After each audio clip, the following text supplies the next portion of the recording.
Olá pessoal, tudo bem? Eu sou Caio Camargo aqui do Varejo Cast, Fred Alecrim comigo e você está escutando nesse exato momento a retrospectiva de tudo que bom aconteceu no Varejo Cast Tendências e Pendências. Bora lá recapitular tudo que a gente falou ao longo deste ano. Você está no Varejo Cast. Este episódio do Varejo Cast é patrocinado por BIP Brasil, OneBit, Cigam, PayPal. Um outro papo interessante aqui, Fred, que a gente levantou é um pouco das variações demográficas. Aqui eu vou misturar um outro ponto que tem aqui, que é um pouco dessa desurbanização das cidades também. Tá mudando um pouco o gráfico, que eu acho que deve ser um pouco o reflexo ainda de pandemia, né? Pessoas saindo das capitais, né? Um movimento totalmente contrário que a gente viu na história do Brasil nas últimas décadas aqui, né, cara? Verdade, eu acho que tem vários fatores aí, Caio, mas tem dois que eu vejo assim muito claramente aí sobre o meu ponto de vista. Lembra que 70, 80 a gente teve um êxodo rural. Exato. E o problema era esse. Então a gente estava com a urbanização, né, aquela questão do comércio crescendo, indústria, tudo. Então muita gente saiu e aí foi um grande problema para as cidades, né, e para o interior. E hoje a gente está vendo um movimento não naquela velocidade, mas um movimento ao contrário. Exato. Né? A pandemia é um fator, mas eu acho que o fator até mais impactante, Caio, é o sucesso do agro. Isso. Né? Como o agro hoje, ele está muito mais pungente, muito mais forte. Criando novos polos. Criando novos polos, né? Espalhado aí pelo Brasil todo. A gente até, né, conversa muito com alguns varejistas dessas regiões onde o agro é muito mais forte, como Mato Grosso do Sul, Goiás. vai ali Goiás, vai para Bahia e Pernambuco, que é a dificuldade dos pequenos varejistas de contratarem pessoas, porque a concorrência deles de atração por salário e oportunidades é com o agro. E o agro remunera melhor nessa Muito região. melhor, né? Por temporada, é um fato, né? O agro tem a questão da temporada, da colheita, da safra. Dependendo do que você Depende produz. do que você produz, tal, mas de fato é um dos desafios do varejo em contratar mão de obra hoje, né? Porque esse é um problema que a gente já tem como um cenário global, inclusive, certo? Exato. Então, por isso, até as pessoas que estão sofrendo para encontrar trabalho nos grandes centros urbanos, e quando eu digo não é encontrar trabalho apenas, é encontrar um trabalho digno, que remunere bem e tal, eles estão vendo a possibilidade, muitos deles, inclusive, a possibilidade de voltar para perto da sua família. Com o mesmo motivo que trouxe a família dele,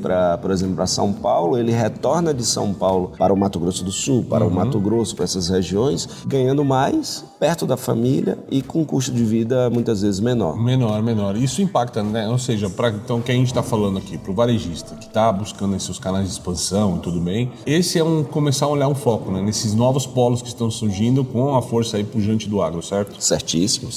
É um ponto aí a se declarar. A startup israelense OneBit possui uma tecnologia de gestão de estoques que alia Big Data e inteligência artificial para garantir um estoque mais enxuto e oferecer uma redução de até 70% nas rupturas de vendas. Isso é possível porque o seu sistema de otimização de supply chain possui algoritmos que monitoram o comportamento do consumidor nas lojas e no e-commerce e realiza predições sobre quantos e quais itens devem ser entregues em quais lojas. Saiba mais no link que está na nossa descrição. Varejista, está precisando de uma solução completa para gerenciar seu negócio? Cigam é a escolha certa para o seu sucesso. Um sistema completo que abrange desde o atendimento ao cliente até a gestão do negócio, além de recursos especializados para o setor. Acesse painéis de indicadores e tome decisões estratégicas com base em dados precisos. ERP Cigam, a escolha inteligente para o varejo. Acesse www.cigam.com.br. Tem link no descritivo. Ei, varejista, você sabia que todos os meses temos bilhões de tentativas de ataques cibernéticos no Brasil? Imagine só o tamanho do prejuízo de ter o seu site ou a sua loja virtual fora do ar. A BIP Brasil tem serviços para prevenir os ataques aos canais digitais, fraudes internas e externas e vulnerabilidades em todo o seu ecossistema. Para saber mais, baixe gratuitamente nosso estudo com soluções de cibersegurança no varejo. Clique no link na descrição e aproveite.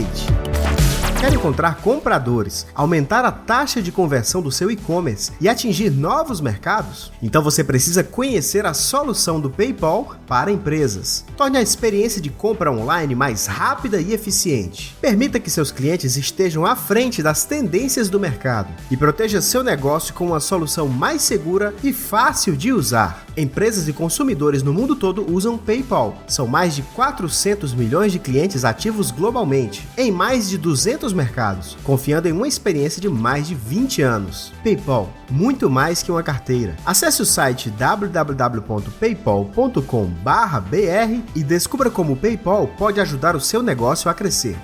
E não esquece de mencionar que você ouviu a chamada aqui no Varejo Cast. Ô Caio, você sabe que eu adoro, né, falar sobre comportamento do consumidor e quem trabalha no varejo, na minha opinião, eu sei que você corrobora dessa opinião também, meu amigo, a gente tem que estar muito ligado no comportamento das pessoas, né? A gente já falou aqui o termo Human Centricity, ao invés de Customer Centricity, ou seja, você evoluir de observar e ter as pessoas no centro, né? Seja o seu time, seja os seus fornecedores, mas principalmente quando você olha em termos de quem está realmente ditando as tendências hoje em dia, né? A gente já falou que eu sou fã do Doug Stephens e ele tem um livro chamado The Resurrection of Retail, Retail Resurrection. A ressurreição do varejo, né, cara? Exatamente. Esse livro foi lançado em 2021, se eu não me engano, 2020, 2021, e ele fala muito sobre essa questão de que uma grande mudança no varejo é que antes o varejo dizia como as pessoas iam, por exemplo, na moda se vestir, né? Então você tinha aquela indústria que dizia, as estampas são essas, a moda vai ser assim, e que a grande mudança é que hoje, né, e daqui para frente, com esses novos comportamentos, não é mais o varejo que determina, né, e que define comportamento, são as pessoas que definem e determinam o que o varejo vai fazer, né? Que tipo de loja, que tipo de estilo, que tipo de roupas aquela loja vai vender, né, cara? Isso é uma grande mudança que é importante perceber, né? Isso, amigo. Realmente, Alecrim, a gente pode falar que pela mudança do comportamento do consumidor ao longo dos últimos tempos, tá aí a pandemia que pôs um reboot global, ou seja, o mundo começou todo mundo ao mesmo tempo, novamente, né? Num novo momento. E é isso que põe as empresas a olhar, exatamente não a empurrar produtos, né? Mas a pegar a informação do seu consumidor e trazer para o modelo de negócio. Isso não é uma questão só de varejo, é uma questão também da indústria, né? A indústria sempre pensou alguma ideia, criou algum produto e empurrava com propaganda para o consumidor. E hoje ela mais escuta o consumidor para saber um pouco do que ela tem que fazer. Então a gente está mudando esse hábito e, obviamente, isso vai permear novos termos, novas questões ali que vão mudar o mundo do varejo, como a gente está vendo. Quem trabalha no varejo, quem é varejista, é importante estar sempre de olho nos comportamentos, nos hábitos dos seus consumidores. Lembrando, para mim, né, o que o cliente quer nunca muda, né? Muda a sua forma de querer, né, a forma que ele quer que você entregue para ele, mas sempre aquele negócio, ele quer o melhor produto no menor preço, isso, né, não vai mudar, a melhor experiência. O comportamento eu acho que muda, o que não muda, porque os hábitos evoluem, os comportamentos mudam, o que não muda é o que ele espera que o negócio entregue para ele. Muda a expectativa e muda o como ele quer que você entregue, né? Então, pelo menos essa é a minha visão, né? E voltando, Quiet Luxury, cara. A gente tá falando do que especificamente quando a gente fala dessa história? Que, obviamente, a gente tá falando do mercado de luxo, né? É só sobre o mercado de luxo, que tipo de consumidor, o que se trata, como é que funciona esse termo aí, cara? Legal, Caio. Então vamos lá. Traduzindo aí, né, para o nosso português, a gente pode chamar o Quiet Luxury de duas formas. O luxo furtivo ou o luxo silencioso. Tá? Então a gente tem essas duas traduções. Essa tendência de hábitos de consumo de pessoas que alguns chamam de categoria AAA ou pessoas que estão numa categoria de um consumo de alto valor, de marcas de luxo. Para quem não entendeu, A é classe A é mais do que classe A. A é um negócio, é o AAA, os 3 As na história, né? Exatamente, bem explicado. E aí essas pessoas, né, e outras pessoas, né, que não têm esse poder de consumo, mas também consumiam produtos de luxo, tinham durante muito tempo as marcas estampadas, né? Então Então você tem aquele Balenciaga bem grande, Gucci bem grande, e eu tô falando aqui, você que tá nos ouvindo vai lembrar, né? Supreme foi uma das últimas também que apareceu bastante forte também. Exatamente, então quanto mais você ostentava, né, você comprava, você queria ostentar aquela marca. Então, para mostrar que você podia, ou simplesmente porque era uma marca que você gostava e só tinha aquelas com estampas. E aí o luxo silencioso, o Quiet Luxury, ele vem num contraponto a isso. Eu tenho o poder de consumo dessas marcas de alto padrão, porém eu não preciso ostentar a marca. Então, o que a gente vê é que o produto de qualidade, ele é definido não mais, o produto AAA, um produto de um valor mais alto, ele não é mais representado pela estampa da marca de uma forma ostensiva, mas por detalhes naquele produto que só aquela marca tem. A gente pode ir, por exemplo, com o Labotan, né, com aquele solado vermelho, por exemplo. Isso é um detalhe, não é a marca escrita, mas é um detalhe que está ali. E isso, seria, Caio, como se eu comprar um terno fabricado de maneira massificada, um processo de fabrico mais de fast fashion tradicional, talvez o corte, o alinhamento, o acabamento da costura fina não esteja tão bem colocado como, de fato, um terno de alfaiataria de uma marca que não vai aparecer mais nesse momento, né? O que a gente tá falando é que você falou, as estampas eram cada vez maiores. Eu lembro que eu brinco que eu via um meme, então tinha o cara com o cavalinho. Eu vou citar a marca porque a brincadeira era com aquilo e não é sobre a marca, tá? Mas já o cavalinho da Polo, Ralph Lauren, tava num tamanho pequeno, numa Polo. Aí daqui a pouco tava maior para aparecer mais, daqui a pouco tava aparecendo um cavalo quase inteiro na camisa, assim, maior que a camisa, para mostrar a marca, né? E tem a ver muito com antropologia isso. A gente fala como ciência de consumo, mas antropologia tem tudo a ver com isso. Tô com meu chapéu lá em Indiana Jones hoje para falar de antropologia.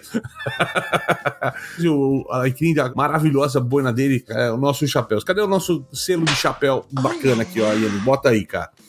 Aí só um ponto, né, em relação a isso. Esse termo, ele não é novo, tá? Mas ele voltou à tona e se tornou aí mais conhecido por causa de uma série de muito sucesso que acabou este ano na HBO, na HBO, chamada Succession, né? Ou seja, Sucessão. Onde eram pessoas muito bilionárias que usavam roupas onde a qualidade não está na ostensividade da logomarca, do logotipo, né, cara? Do logotipo. Nossa, quase tive quase explora no coração. Do logotipo, e sim em detalhes, né? O detalhe de um tecido de ultra qualidade, que aí quando você se aproxima, você percebe esse detalhe, ou em algum outro detalhe que pode ser estético, mas principalmente o Quiet Luxury em essência, é em detalhes do material, e aí você percebe na textura, você percebe você se aproximando. E por que eu estou dizendo que isso tomou uma dimensão por causa do Succession? Porque a quem se dá o direito autoral, vamos dizer assim, né, de ter fomentado essa cultura e ter inspirado tanta gente, não sei se você já ouviu falar nelas, foram as irmãs Olsen. Você já ouviu falar nas irmãs Olsen, cara? Sim. Eu sempre esqueço o nome dela. Mary Kate... Mary Kate, Ashley Olsen. Eu ia falar Ashley, eu não sabia que você ia falar certo. Não, mas é isso aí. Você conhece elas da onde? Você disse que conhece elas, mas você conhece elas da onde? Elas faziam parte de seriados de televisão, né? Acho que 3 é demais. Elas revezavam o papel. Se tornaram ídolos teen e tudo mais. Tem uma série de papel. Onde é que surgiu essa cultura da riqueza furtiva, do luxo silencioso, do Quiet Luxury? Quando elas lançaram a marca delas, The Row, em 2006, onde o grande negócio era exatamente um produto de altíssima qualidade, mas sem a ostensividade na marca, né? O logotipo ou o nome aparecendo. Então você tinha ali uma blusa básica por $350, por exemplo. Perfeito. Certo? Não, cara, e acho que tem tudo a ver com o que eu comecei a falar sobre antropologia, cara. E a gente vem falando muito disso aqui no Varejo Cast, de movimentos cíclicos. A moda é um dos maiores negócios. Moda e música, acho que vive esse momento cíclico sempre, né? A gente fala moda como tendência de moda e música pelas ondas de música, né? Estilos vêm e voltam o tempo todo. E eu acho que é muito disso. Então, a antropologia prova, né, que na sociedade as pessoas sempre de alguma maneira querem se colocar em meio à tribo delas, de alguma maneira elencado. Então, quando eu falo de metaverso, tem essa conversa, isso é conversa para outra conversa. Acho que até tem nos episódios atrás aqui do Varejo Cast, quando a gente fala desse tema, te traz isso à tona. Mas a gente sempre fala que, se você olhar uma tribo, quem é o chefe da tribo? É o maior cocar, a maior lança, a tatuagem mais vistosa, né, colorido e tal. São vários símbolos ou signos, né, que identificam o chefe da tribo. A gente teve, alguns anos atrás, os movimentos do rolezinho. Quem tá no varejo há muito tempo conheceu lá o rolezinho, que vem o funk, a ostentação, exatamente dessa ostentação, esse momento que você tá falando, das marcas, de aparecer, de, né, ter visão. Então era o relógio dourado, o chapéu branco grande, tênis quase piscando, né? O Naldo tem essa cultura do sneaker hiper colorido e tudo mais e tal. São várias coisas que vão aparecendo para você se colocar na tua tribo de uma maneira diferenciada. E lá naquela época do rolezinho, eu falava, se o cara aparecesse com uma camiseta preta de R$5.000, ele não ia destacar na tribo, por isso que não valia a pena. E a gente viu movimentos começando a acontecer, você falou das irmãs Olsen aqui, mas a gente viu o movimento dos bilionários seguindo um caminho, né, nessa história, quando você via lá o Mark Zuckerberg, de repente, de moletom e jeans, numa convenção de um monte de gente engravatada. O Steve Jobs, que fez sucesso lá com camiseta preta e calça jeans do jeito dele. O Bill Gates, cara, tá sempre parecendo lá, de fato, um cara totalmente averso à moda. Uma blusa de lã, uma camisa sem nada, uma calça e tal. E não tô falando de moda, de estilo, ou que esses caras se vestem, mas ninguém nunca se questionou qual a camisa, qual a calça que esse cara veste, se é um terno de alfaiataria, se não é. No máximo, você identifica um tênis, porque o tênis não tem como você não ter a marca dele estampada, né?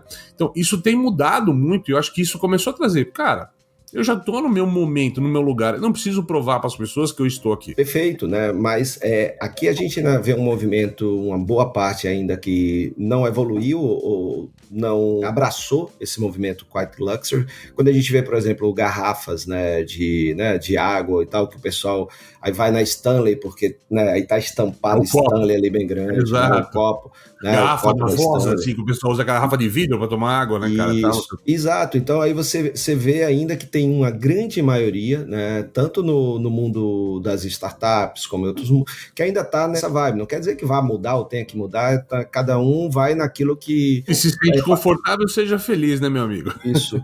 Eu acho que isso é uma coisa pra gente prestar atenção, né, Caio? É muito importante se perceber. O conceito do Quiet Luxury é assim, em inglês é if you know, you know. Então é aquele lance, quem sabe, sabe. Né? Então, quem conhece, conhece. Ou seja, se você conhece, você reconhece. Né? Então, se a gente fosse traduzir, quem conhece, reconhece. Pronto, eu vou traduzir o if you know, you know para se você conhece, você reconhece. Então, aquilo que é bom, você reconhece. Quem conhece, reconhece. Então, eu não preciso botar uma marca bem grande. Mas veja que aquilo que a gente fala, não existe um só caminho, uma forma, um modelo. Você pode desenvolver toda a sua estratégia de varejo, de produtos que favoreçam pessoas que preferem, né, estar assim como a gente está, sem a marca exposta. Embora os nossos produtos não custam $500, $1.000, né? A gente, né? Eu tô com a camisa aqui de R$60, né? Uma boina de 40, né? Então, a minha parte de cima aqui tá em R$100 e... Mas olha que coisa interessante que a gente fala do Quiet Luxury e a gente pode falar isso em diversos níveis.